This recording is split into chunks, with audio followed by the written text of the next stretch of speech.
if you're looking for some kind of Caesar Milan BS, you're not going to find it here. You're just going to see dog training, okay? So you're probably going to find this boring because nobody's going to get bit. Nobody's even going to get close to being bit. And what I'm doing is I'm getting Gus and Toto ready to do the dummy launcher. Now, this has been a process, and the reason why I teach dogs the dummy launcher is that it proves the dog. It makes them more stable in stressful situations, around loud sounds, loud, heavy pressure wave situations. And in my hand, what that is a dummy launcher, and there you go. So it's fired by a 22 shell. And then see, he's excited. He needs to get back, and he needs to get back in the down position. And that's the way that it is. So this has been a process. This has been days and days of lessons, getting the dog to this point.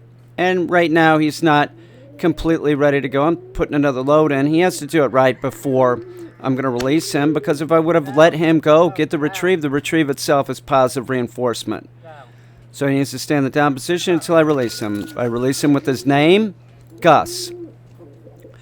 So he's doing real good.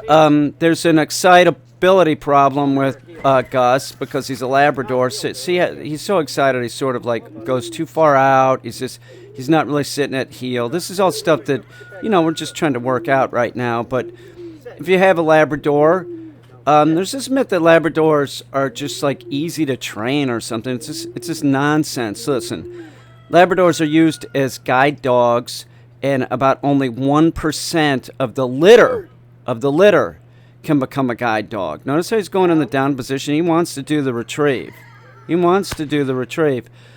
But only 1%. So what I'm saying is like 0% of normal dogs. Like Gus is hunting stock. Right now, I don't think I was using the leash with him because he's being compliant. He's being compliant, but he's super excitable, and you'll see when I move the camera that ice and, whatever, he's not doing a really proper retrieve. He's going out there and sort of screwing around. See how he dropped it? That's not what he's supposed to do. See, he's fucking up. Get back here at heel, Gus.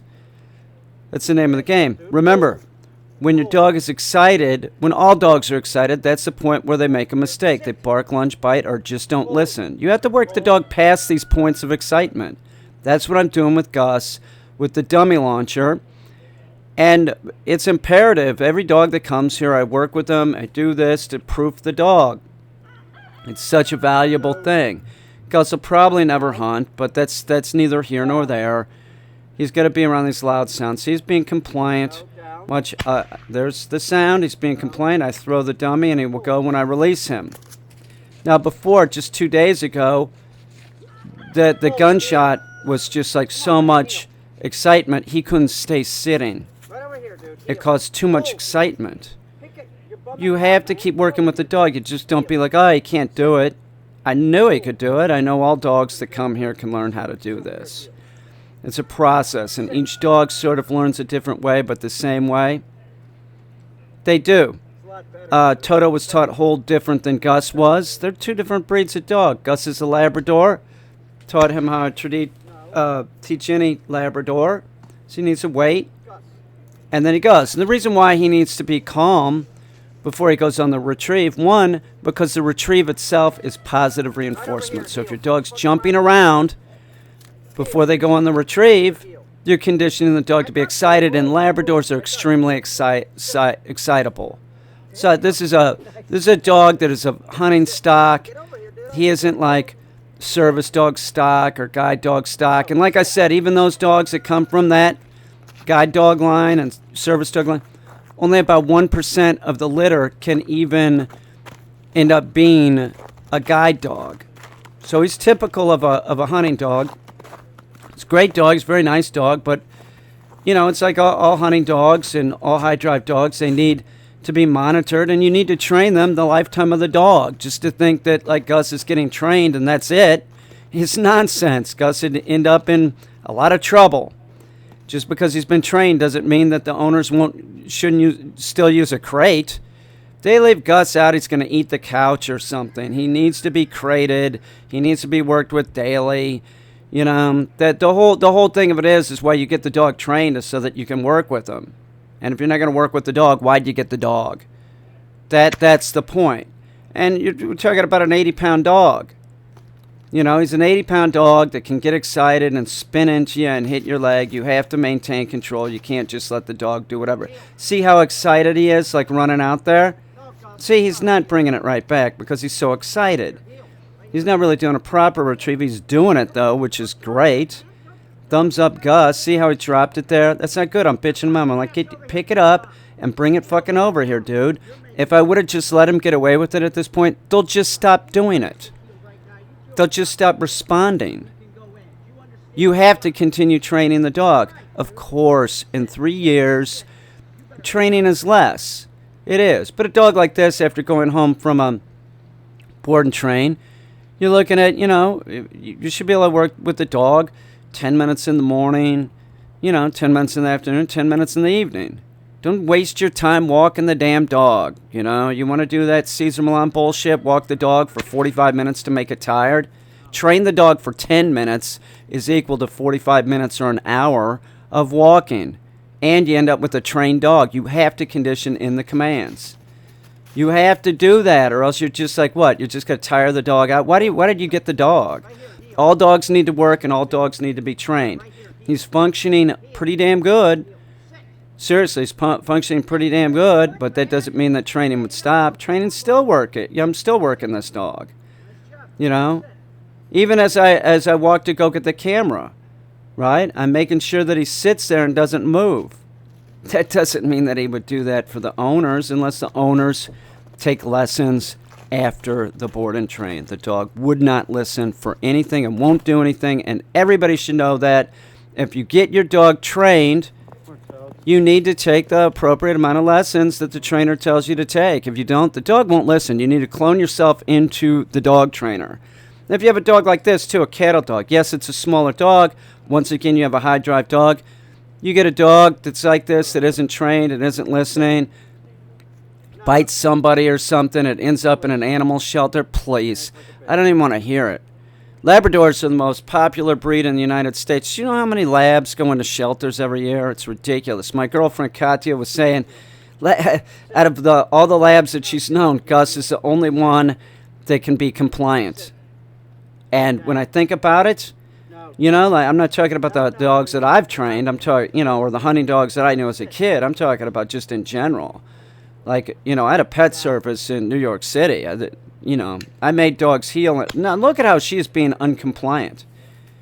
This is a good example. This is excitement. She's still at this level where we're having trouble. And see how she's sitting onto the side, and I'm pitching her out. She's so excited because she knows that sound's coming. We're still working on this with Toto, but you'll see by the end of the... See how consistent I am? I'm more persistent than the dog is. She must stay in position. She can't be moving around like that. That's excitement that's happening. It's excitement. So I'm leash flexing there. So I use the dummy launcher. I'm going to put another one in. A lot of times when you're using a starter pistol, same thing. You just cock the hammer back, and that's enough to make the dog excited. They hear that sound, they get excited. You have to make sure they're habituated to these loud sounds. And you don't. If you're training your dog, man, you're not just like, oh yeah, the dog can't do it. Bullshit. All dogs can do the same shit, but you have to be more consistent and more persistent than the dog. And that's what I'm doing. See how she's stepping onto the side? I keep. No, you better knock that shit off. You better sit there, and she's got to get used to the sound, or else she's not going to be able to use the dummy launcher. And the dummy launcher she can do, and she's going to love. It's the same thing with Gus. If the dog doesn't play the games by the rule, and that's what I do, I teach dogs to play games. If they don't play by the rule, they don't play. That's just it. You're barking, you're not going to eat. You're barking for food, I'm not going to feed you. You better shut your mouth, dog. That's good, dude. That's the game. You want to do the retrieve. Remember, the retrieve is positive reinforcement.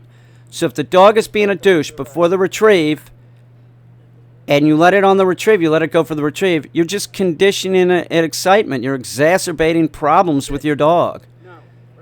Everybody should be worried about, especially if you have a child. If you have a child and a dog, which, by the way, I don't know why anybody gets a dog when they have a kid. Like, you don't have enough work. But if you have a kid and, you know, you're going to get any size dog. It really doesn't matter if it's a small dog or a big dog. And you're not just absolutely on that dog, making sure that you're doing the best for the dog, trying to keep that dog calm. If you're, like, talking baby talk to the dog, you know, oh, look, the dog's excited, it loves me, you're going to have problems. You are going to have problems. 4 million dogs die every year. Why do you think that you're going to be so special when you get your dog? Huh? Why? I'll tell you something. People with kids give up dogs lickety-split. You don't know how many times I've worked in animal shelters at a pet service. I've seen it so many times. People make me sick. Dogs are expendable, and don't say that they're not. When it comes down to the dog or your kid, which are you going to pick? Which are you going to pick? You get the dog, then you be responsible about the dog. You get the dog trained, and you treat it like it's a dog. And that doesn't involve corporal punishment. You need to be fair. You need to be fair. You need to be fair to the dog, because you know what? People that use corporal punishment with the dog, that causes excitement too. Once again, you're just making the dog excited and freaked out and not trust you. You need the dog to trust you. The dog doesn't trust you. It doesn't trust other humans. You're screwing up. You need to train the dog on its own level. You must be fair to the dog. You work the dog its entire life. That's it. That's it. And you have to look out for the dog. You don't let the dog loose in a backyard for a day or a half a day. You want to let the dog out for 10 minutes while you go get coffee or something? Okay. That's fine. You want to do that? Okay. That's acceptable. If the dog is trained and you know that the dog's not going to do anything in the backyard. But you don't let a dog out there, and I would never let a dog out there for like a couple hours or something. I'll let a dog out there, go get coffee, whatever. I don't drink coffee, but do you see the point? You don't leave a dog unattended. If you have a child, you don't leave the dog unattended with the kid. Kids should not walk dogs by themselves. It's absurd to people that think that they're going to do this with their kid and their dog. It's just like, it's nonsense. Like, that's going to go real good, you know? Dog starts this is a fact. If the child can't be competent with the dog and you send the dog out with the kid, the dog's just going to try and drag the kid anyway. Dogs see us as equals. It's flattering in a way, but when you're talking about something like that and then the dog just starts like dragging the young human around, they're going to drag the adult human around. It just goes to shit. You want the child to walk the dog, you have to go with the kid. You have to go with the kid. It's absurd. I've heard it so many times. Oh, we get a dog so that our kid will have responsibility. You got your head up your ass. Kids have stuff to do. Doesn't matter what age they are. They always have something to do. They have soccer practice or whatever. Or they you know, you got a boy that's 15. He's interested in girls, or you got a girl that's 15. They're interested in boys. They don't want to deal with it. They only want to deal with it on this one basic bullshit level.